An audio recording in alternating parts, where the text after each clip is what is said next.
শুরুতে জানিয়ে দেব বিএনপির নেতা হাবিবুন নবী সোহেল কারামুক্ত। জানিয়ে দেব গাজায় ইসরায়েলি হামলার প্রতিবাদে ঢাকায় ইসলামী ঐক্যজোটের বিক্ষোভ। এছাড়া রয়েছে যারা দাপট দেখাবে তাদের ক্ষমতা মধ্যপ্রাচ্যে সংকুচিত হয়ে আছে বলছে ওবায়দুল কাদের। জানিয়ে দেব নির্বাচনী এমপি মন্ত্রীরা অন্যায় হস্তক্ষেপ করবেন না বলছে সমাজ কল্যাণ মন্ত্রী। সর্বশেষ জানিয়ে দিব বিভাজন ছেড়ে গণতন্ত্র প্রতিষ্ঠার কাজ করা উচিত আহ্বান মির্জা ফখরুলের। বিএনপি নেতা হাবিবুন নবী সোহেল কারামুক্ত। বিএনপি যুগ্ম মহাসচিব হাবিবুন নবী খান সোহেল জামিনে কারামুক্ত হয়েছেন। বিএনপির মিডিয়া সেলের সদস্য সাইরুল কবির খান এই তথ্য নিশ্চিত করেছেন। তিনি জানান, সোমবার সন্ধ্যা 6:45টার দিকে কেন্দ্রীয় কারাগারে কেরানীগঞ্জ থেকে মুক্ত লাভ করেন তিনি। এ সময় ছাত্রদলের সাধারণ সম্পাদক নাসিরউদ্দিন নাসির সহ বিপুল সংখ্যক নেতাকর্মী তাকে ফুলের মালা দিয়ে বরণ করে নেন। এরপর নয়াপল্টনে বিএনপির কেন্দ্রীয় কার্যালয়ে যান হাবিবুন নবী সোহেল। এর আগে গত 31শে মার্চ আদালতে জামিন নিতে গেলে জামিন নামঞ্জুর করে কারাগারে পাঠানো হয় বিএনপির এই নেতাকে। ছাত্রদলের সাবেক এই সভাপতির বিরুদ্ধে শতাধিক মামলা রয়েছে। এর মধ্যে পুলিশ কাজে বাধা দেওয়ার অভিযোগে পল্টন থানায় 2017 সালের অক্টোবরের একটি এবং 2018 সালের ফেব্রুয়ারিতে বিএনপির নেতার বিরুদ্ধে আরেকটি মামলা করা হয়।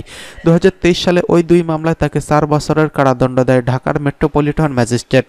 এর আগে 2015 সালের জানুয়ারিতে পুলিশের কাজে বাধা দেওয়ার অভিযোগে নিউ মার্কেটের থানায় তার বিরুদ্ধে আরেকটি মামলা করা হয়। এই মামলায় তাকে 1.5 বছরের সাজা দেওয়া হয়। এসব মামলায় হাজিরা দিতে কারারুদ্ধ হন বিএনপির এই কেন্দ্রীয় নেতা। হাবিবুন নবী সোহেল ছাত্রদল ও স্বেচ্ছাসেবক দলের সাবেক কেন্দ্রীয় সভাপতি। এছাড়া তিনি ঢাকা মহানগর দক্ষিণ বিএনপির সদস্য সচিব ছিলেন। বর্তমানে তিনি বিএনপির অন্যতম যুগ্ম মহাসচিব।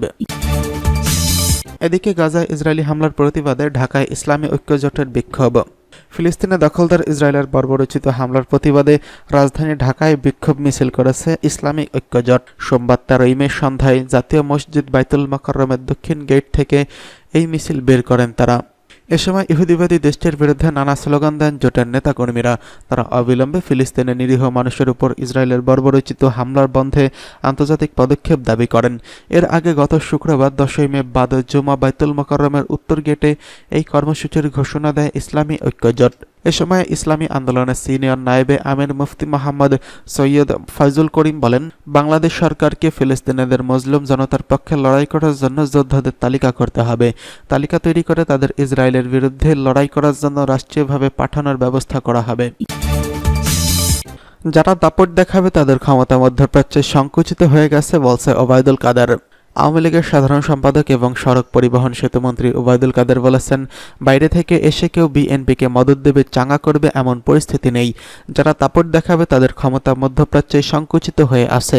এখানে সম্প্রসারিত করবে এমনটা মনে করার কোনো কারণ নেই। সোমবার 13 মে ধানমন্ডিতে আওয়ামী লীগের সভাপতির রাজনৈতিক কার্যালয়ে এক সংবাদ সম্মেলনে ওবায়দুল কাদের এসব কথা বলেন।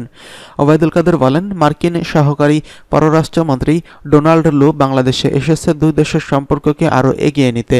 প্রধানমন্ত্রী শেখ হাসিনাকে পাঠানো চিঠিতে মার্কিন প্রেসিডেন্ট জো বাইডেন যা বলেছেন তার বাস্তবায়নটা আমরা দেখব।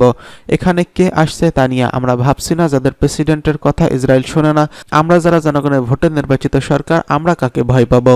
বিএনপি তাদের জোট দলগুলোর সঙ্গে আলোচনা শুরু করছে। এ বিষয়ে সাংবাদিকদের প্রশ্নের উত্তরে আওয়ামী লীগের সাধারণ সম্পাদক বলেন, তারা আন্দোলন করবে, শরিকদের সঙ্গে বসবে, সেখানে আমাদের কোনো বক্তব্য নেই। তারা যদি রাস্তায় নামে রাজনৈতিকভাবে এগোতে চায় তাহলে আমরা রাজনৈতিকভাবে মোকাবেলা করব, কিন্তু তারা যদি অগ্নিসন্ত্রাসের প্রস্তুতি নিয়ে রাস্তায় নামে তাহলে আমরা মোকাবেলা সেইভাবেই করব। আওয়ামী লীগের অপরাধ আকাশচুম্বী, ক্ষমার অযোগ্য বিএনপি নেতাদের এমন বক্তব্য প্রসঙ্গে ওবায়দুল কাদের বলেন, আওয়ামী লীগের ইতিহাসে পালিয়ে যাওয়ার রেকর্ড নেই। 2007 সালে আর রাজনীতি করব না এই মুচলেকা দিয়ে বিদেশে পালিয়ে গেছেন তাদের ভারপ্রাপ্ত চেয়ারম্যান তারেক রহমান। তাদের মূল নেতাই পালিয়ে আছে। 28 অক্টোবর বক্তব্যে তারা বলেছিল, আওয়ামী লীগ পালানোর পথ পাবে না, কিন্তু শেষ পর্যন্ত দেখলাম পল্টনে একে একে অলিগলি কোথা দিয়ে কে পালালো কাউকেই খুঁজে পাওয়া যাচ্ছে না। এটাই বিএনপি। আমরা কেন পালাবো? আমাদের শক্তি দেশের জনগণ। আবারও আন্দোলনের নামে সন্ত্রাস শুরু করলে তাদের পালিয়ে যেতে হবে। সড়ক পরিবহন সেতুমন্ত্রী ওবায়দুল কাদের বলেন, বিএনপিকে নিশ্চিহ্ন করতে আওয়ামী লীগের প্রয়োজন নেই। তাদের নেতিবাচক রাজনীতি যথেষ্ট। নির্বাচনে না এসে বিএনপি যে মস্ত বড় ভুল করেছে তার মাসুল তাদেরই দিতে হবে। 14 দলীয় জোট প্রসঙ্গে আওয়ামী লীগের সাধারণ সম্পাদক বলেন, 14 দলীয় জোট আছে। জোট নেত্রী শেখ হাসিনা নিজেই বলেছেন জোট আছে এবং যথাসময়ে আলাপ আলোচনার জন্য বসবেন। এই সংবাদ সম্মেলনে উপস্থিত উপস্থিত ছিলেন আওয়ামী লীগের যুগ্ম সাধারণ সম্পাদক আফামা বাহাউদ্দিন নাসিম, সাংগঠনিক সম্পাদক মোজাম্মেল হক, SM কামাল হোসেন, মির্জা আজম, আফজাল হোসেন প্রমুখ। নির্বাচনে এমপি মন্ত্রীরা অন্যায় হস্তক্ষেপ করবেন না, আহ্বান সমাজ কল্যাণ মন্ত্রীর। আওয়ামী লীগের যুগ্ম সাধারণ সম্পাদক ও সমাজ কল্যাণ মন্ত্রী ডক্টর দীপুমণি বলেছেন, এবারের উপজেলা পরিষদ নির্বাচন দল থেকে কোনো দলীয় প্রতীক, দলীয় মনোনয়ন কিংবা সমর্থন কাউকেই দেওয়া হয়নি। সুস্পষ্ট নির্দেশনা দেওয়া হয়েছে, মন্ত্রী এমপি যারা তারা এই নির্বাচন প্রক্রিয়ায় কোনো অন্যায় হস্তক্ষেপ করবেন না, তারা কোনো ধরনের প্রভাব বিস্তার করবেন না, এই নির্দেশনাগুলো আছে।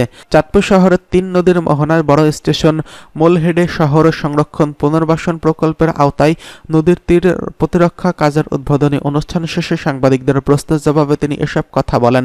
মন্ত্রী বলেন, আমার যেটা আহ্বান থাকবে, নির্বাচনে দাঁড়িয়েছেন তারা সকলে প্রায় এই দেশের আদর্শের মানুষ, একই আদর্শের মানুষ, তারা দিন শেষে একই স্থানে, অর্থাৎ পরবর্তী কোনো নির্বাচনে সকলে একই পক্ষের হয়ে কাজ করবে।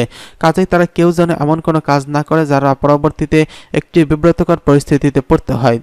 তারা যেন একে অন্যের বিরুদ্ধে বিষাদাগান না করে। দীপুমণি বলেন, নির্বাচনের প্রার্থীরা প্রত্যেকের নিজের যোগ্যতা কথা বলে ভোট চাইবেন। কোনো নেতাকর্মীকে তারা যেন অন্যায়ভাবে চাপ প্রয়োগ না করেন তাদের পক্ষে যাওয়ার জন্য। সবাই নির্বাচন করুক, স্বাধীনভাবে নির্বাচন করার অধিকার সবার রয়েছে। তাদের প্রতি আমার অনুরোধ, আমরা চাই অবাধ, সুস্থ ও নিরপেক্ষ ও সুন্দর নির্বাচন, উৎসবমুখর নির্বাচন। আমি বিশ্বাস করি 21শে মে সেই রকম একটি সুন্দর নির্বাচন হবে। জেলা প্রশাসন ও পুলিশ প্রশাসনের কাছে আমার চাওয়া একটু অবাধ ও নিরপেক্ষ নির্বাচন। প্রশাসন আমাকে জানিয়েছে তারা এই ধরনের নির্বাচন করার জন্য প্রস্তুত। মন্ত্রী বলেন, আমরা সম্মানিত ভোটারদের আশ্বস্ত করতে চাই তারা উৎসবমুখর পরিবেশে এসে ভোট দেবেন, কোনো চাপ প্রয়োগ ছাড়া আনন্দমুখর পরিবেশে ভোট দেবেন, পছন্দের প্রার্থীকে নির্বাচিত করবেন, এটাই আমার প্রত্যাশা। মন্ত্রী আরও বলেন, এর আগেও চাঁদপুর থেকে হাইমচর নদীর তীর সংরক্ষণের কাজ হয়েছে। এই কাজটি খুবই সুন্দর হয়েছে, কারণ তখন কাজ চলাকালীন জেলা ও উপজেলা প্রশাসন, স্থানীয় জনপ্রতিনিধি, রাজনৈতিক নেতা, অন্যান্য পেশার লোকজন, গণমান্য ব্যক্তিবর্গ কাজের মান দেখছেন। কোথাও কাজের অনিয়ম হলে তা জানিয়েছেন। শহর সংরক্ষণ পুনর্বাসন কাজ শুরু হলে সেভাবেই কাজের নেতৃত্ব দেওয়া হবে। এ সময় জেলা প্রশাসক কামরুল হাসান, অতিরিক্ত পুলিশ সুপার সুদীপ্ত রায়, সরকারি অন্যান্য দপ্তরের কর্মকর্তারা উপস্থিত ছিলেন। বিভাজন ছেড়ে গণতন্ত্র প্রতিষ্ঠায় কাজ করা উচিত বলছে মির্জা ফখরুল। দুর্ভাগ্যজনকভাবে বাংলাদেশে বিভাজন সৃষ্টি হয়েছে মন্তব্য করে বিএনপির মহাসচিব ফখরুল ইসলাম আলমগীর বলেন, সেই বিভাজন থেকে সবাইকে বের হয়ে আসা উচিত।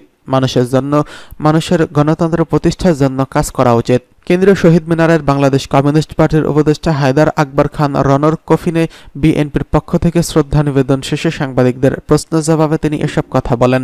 ফখরুল বলেন, হায়দার আকবর খান রন সারা জীবন দেশের জন্য, সমাজ পরিবর্তনের জন্য, মানুষের মুক্তির জন্য, শ্রম ও কৃষিজীবী মানুষের জন্য কাজ করে গেছেন। তার চলে যাওয়া নিঃসন্দেহে শূন্যতার সৃষ্টি করেছে। একজন মুক্তিযোদ্ধা, আন্দোলনের সংগঠক হিসেবে বাংলাদেশকে যা দেখতে চেয়েছিলেন, দুর্ভাগ্যজনকভাবে সেই বাংলাদেশ তিনি দেখতে পাননি। আমরা তার আত্মার মাগফিরাত কামনা করছি। বিএনপি চেয়ারপারসন ও ভারপ্রাপ্ত চেয়ারম্যান তারেক রহমানের পক্ষ থেকে গভীর শ্রদ্ধা নিবেদন ও পরিবারের প্রতি সমবেদনা জানান মির্জা ফখরুল।